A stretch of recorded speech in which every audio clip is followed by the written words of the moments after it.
최근 청주 복대동에서 하교 중이던 한 초등학생이 화물차에 치여 숨졌다는 소식 전해드린 바 있는데요. 사고 이후 현장에는 고인을 추모하는 행렬이 이어지는 가운데 취재진이 현장을 확인해 보니 막을 수 있었던 사고인 것으로 확인됐습니다. 박종혁 기자가 보도합니다. 청주의 한 아파트 화단에 고인을 기리는 근조환을 비롯해 꽃과 과자가 수북히 쌓여 있습니다. 지켜주지 못해 미안하다는 사과부터 행복을 비는 소망까지 사고 현장에는 어른아이 할 것 없이 추모객들이 손수 쓴 쪽지로 채워져 있습니다.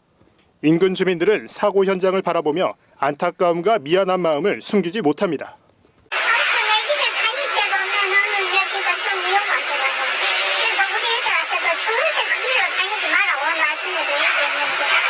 지난 18일 오후 1시 30분쯤 이곳 아파트에서 사는 10대 초등학생이 하굣길에 2.5톤 수산물 운반차에 치여 숨지는 사고가 있었습니다. 사고 당시 화물차 운전자는 후진으로 도로를 나오던 중 학생을 미처 보지 못했다고 진술한 것으로 알려졌습니다. 취재진이 현장을 확인해 보니 사고 장소는 상가의 주차장 진출입로여서 차량이 빈번히 오가는 것도 있지만 이번 사고 위험에 노출될 수 있는 환경은 사람이 만든 경우였습니다. 보시는 것처럼 납품 차량 전용 주차장에 일반 차량이 장시간 주차하다 보니 화물차가 회전하지 못하고 후진으로 나올 수밖에 없던 겁니다.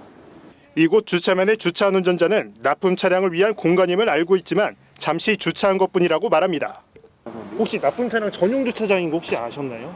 네, 알고 있어요. 아니, 어제 급해가지고 잠깐 주차했던 거예요. 이곳 상가에 납품하러 온 한 화물차 기사는 평소 납품 차량 주차면에 빈번히 일반 차량이 세워져 있어 정면으로 진입하면 후진으로 나갈 수밖에 없는 구조라고 말합니다.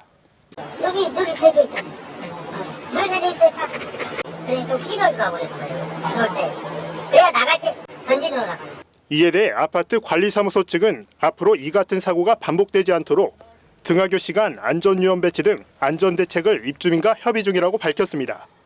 이런 가운데 경찰은 초등학생을 치어 숨지게 한 화물차 운전자 40대 A씨를 업무상 과실치사 혐의로 불구속 입건해 조사하는 한편 운전자 과실 여부 등 정확한 사고 경위를 조사하고 있습니다.